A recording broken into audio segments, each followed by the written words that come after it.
Estamos no ar com mais um programa Conexão em Negócios e hoje nós temos uma novidade sensacional que está acontecendo no mercado de Caxias do Sul e Serra Gaúcha, onde nós temos duas grandes profissionais da área de peças, autopeças, do setor automotivo, que estão trazendo para a nossa região algo bem interessante e inovador.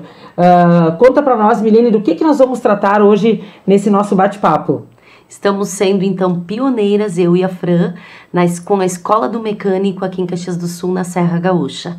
Segunda unidade no Rio Grande do Sul, convidamos você a conhecer a escola e todos os cursos que ela vai proporcionar em mudança na sua vida.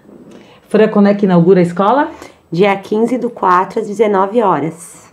Então, não deixem de assistir, aproveitem e participem e saibam mais ainda sobre essa novidade.